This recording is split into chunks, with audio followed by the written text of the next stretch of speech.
અમદાવાદના સલાજરા ગામે તળાવનો પાડો તૂટતા તારાજી સર્જાઈ છે। જ્યાં ગામના ખેતરોમાં તળાવના પાણી ફરી વળ્યા છે। તળાવનો પાડો તૂટતા પાણીનો ભારે પ્રવાહ ખેતરમાં આવ્યો। જ્યાં ભારે વરસાદ વરસતા ખેતરનો પાડો તૂટ્યો। 4 દિવસથી ખેતરો જળમગ્ન હોવાનો સ્થાનિકો દાવો કરી રહ્યા છે। તાત્કાલિક તળાવનો પાડો બનાવવાની સ્થાનિક દ્વારા માંગ કરવામાં આવી રહી છે। ગામના ખેતરોમાં પાણી ફરી વળવાને કારણે ખેડૂતો ચિંતિત બન્યા। તળાવનો પાડો તૂટતા પાણીનો ભારે પ્રવાહ ખેતરોમાં વહી આવ્યો છે। ભારે વરસાદ વરસતા આ ખેતરનો પાડો તૂટ્યો હોવાનું સામે આવ્યું, જેને કારણે ખેડૂતો ફરી એક વખત ચિંતિત બન્યા છે। 4 દિવસથી ખેતરો જળમગ્ન હોવાનો સ્થાનિકો દ્વારા દાવો કરવામાં આવી રહ્યો છે। તાત્કાલિક તળાવનો આ પાડો બનાવવાની સ્થાનિકો દ્વારા માંગ કરવામાં આવી છે। સલાજરા ગામે તળાવનો પાડો તૂટી જતા તારાજીના દ્રશ્યો સર્જાયા છે। અનેક ખેતરોમાં જળબંબાકારની સ્થિતિ સર્જાઈ છે, જેને કારણે ખેડૂતોને ફરી એક વખત નુકસાન વેઠવાનો વખત આવ્યો છે। ખેતરમાં પાણી ફરી વળ્યા છે તળાવના, અને જેને કારણે હવે સ્થાનિકો અને ખેડૂતો દ્વારા માંગ કરવામાં આવી રહી છે, તાત્કાલિક નવો પાડો બનાવી આપવામાં આવે।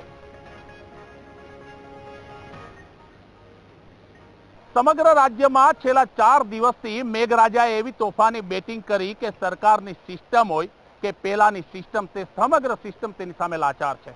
વીટીવી ન્યૂઝ પહોંચ્યું છે ખેડા ધોળકા હાઈવેના સાલજડા ગામે, અને આ સાલજડા ગ્રામ પંચાયતનું તળાવ છે, જે તળાવ છેલ્લા 4 દિવસથી ઓવરફ્લો તો થયું હતું, પણ હવે તેનો પાડો તૂટી જતા તેમાંથી લાખો લીટર પાણી છે તે છેલ્લા 4 દિવસથી સતત બહાર નીકળી રહ્યું છે। આ ગ્રામ પંચાયત અને ગામજનો માટે જવાનો એકમાત્ર રસ્તો છે, પણ અહીં પાણીનો પ્રવાહ એટલો છે કે લોકો આગળ નથી જઈ શકતા। છેલ્લા 4 દિવસથી આ લોકો ઘરમાં જ કેદ છે। ત્યાં વીટીવી પહોંચ્યું છે। તમે જોઈ રહ્યા છો કે ખેતરોમાં પાણી જઈ રહ્યું છે। 5 ગામનું પાણી આવે છે, પણ તે 5 ગામનું પાણી એટલો બધો પ્રવાહ ને એટલો બધો વરસાદ હતો કે આખો પાડો તૂટી ગયો, જેને કારણે તળાવનું સમગ્ર પાણી હવે બહાર નીકળી રહ્યું છે, જેને કારણે આગળના ગામોને, આગળના ખેતરોને મુશ્કેલી પડશે। આ પાડાને હવે રિપેર કરવો જરૂરી છે, અને જો આ પાડો રિપેર ન થાય તો આવનારા સમયમાં મોટી મુશ્કેલી ઊભી થઈ શકે આગળના ગ્રામ્ય વિસ્તારો માટે। મારી સાથે અહીંના એક વડીલ છે, તેમને હું પૂછીશ। આપનું નામ? વાઘાભાઈ ભૂરાભાઈ ભરવાડ। વાઘાભાઈ, આ ક્યારે તૂટ્યું અને કેવી રીતના? ચોથા દાડે વરસાદ ફૂલ થયો, એ જ દાડે હાજે તૂટ્યું।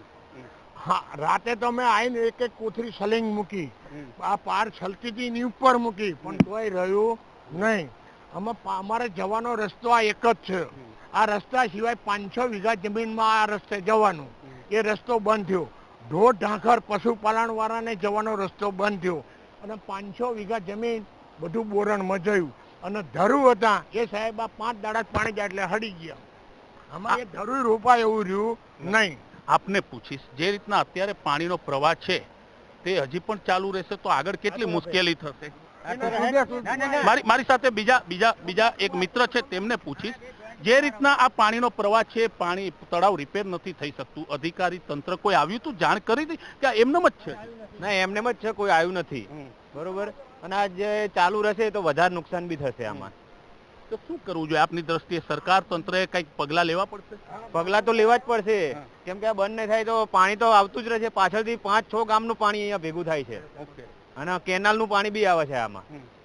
આ દર વર્ષે આવું થાય છે કે આ વર્ષે જ આ તૂટી ગયું એના કારણે જ તે, બાકી દર વર્ષે બાકી દર વર્ષે આવું નહીં થતું। પાણી વરસાદ વધારે કારણે જ આવું થયેલું છે આ।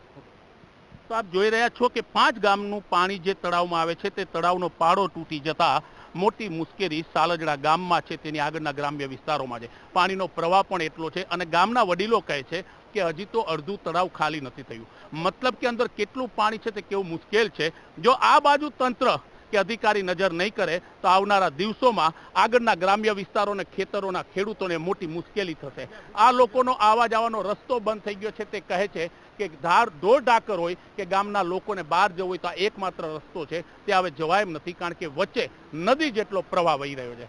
કેમેરામેન અજયની સાથે ભૌમિક વ્યાસ, સાલજડા ગામ, વીટીવી ન્યૂઝ।